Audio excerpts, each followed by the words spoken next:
Congress work together. So I welcome congressional support for this effort in order to show the world that Americans are united in confronting this danger. Now, it will take time to eradicate a cancer like ISIL.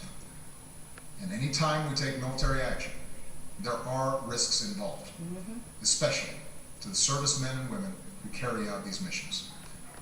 But I want the American people to understand how this effort will be different from the wars in Iraq and Afghanistan. It will not involve American combat troops fighting on foreign soil. This counterterrorism campaign will be waged through a steady, relentless effort to take out ISIL wherever they exist using our air power and our support for partners' forces on the ground. This strategy of taking out terrorists who threaten us while supporting partners on the front lines is one that we have successfully pursued in Yemen and Somalia for years.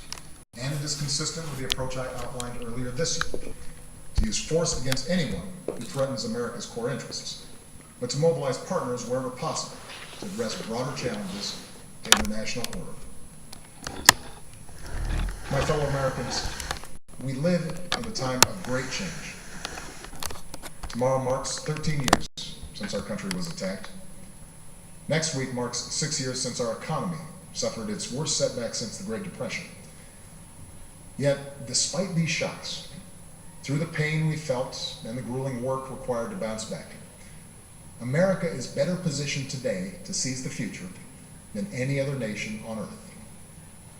Our technology companies and universities are unmatched. Our manufacturing and auto industries are thriving. Energy independence is closer than it's been in decades.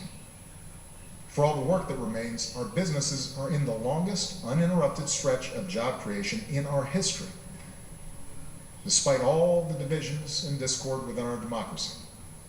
I see the grit and determination and common goodness of the American people every single day. And that makes me more confident than ever about our country's future. A broad American leadership is the one constant in an uncertain world. It is America that has the capacity and the will to mobilize the world against terrorists. It is America that has rallied the world against Russian aggression and in support of the Ukrainian people's right to determine their own destiny.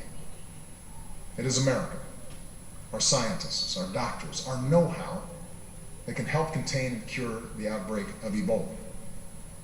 It is America that helped remove and destroy Syria's declared chemical weapons so that they can't pose a threat to the Syrian people or the world again. And it is America that is helping Muslim communities around the world, not just in the fight against terrorism, but in the fight for opportunity and tolerance and a more hopeful future. America, our endless blessings bestow an enduring burden. But as Americans, we welcome our responsibility to lead. From Europe to Asia, from the far reaches of Africa to war-torn capitals of the Middle East, we stand for freedom, for justice, for dignity. These are values that have guided our nation since its founding. Tonight, I ask for your support in carrying that leadership forward. I do so as a commander-in-chief who could not be prouder of our men and women in uniform. Pilots who bravely fly in the face of danger above the Middle East, and service members who support our partners on the ground. When we helped prevent the massacre of civilians trapped on a distant mountain, here's what one of them said: "We owe our American friends our lives. Our children will always remember that there was someone who felt our struggle and made a long journey to protect innocent people."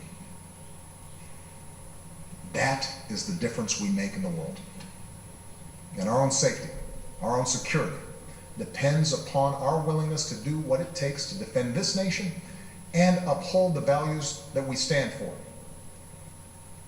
Timeless ideals that will endure long after those who offer only hate and destruction have been vanquished from the earth.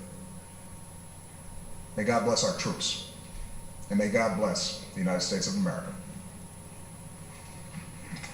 So the President of the United States lays out a strategy to defeat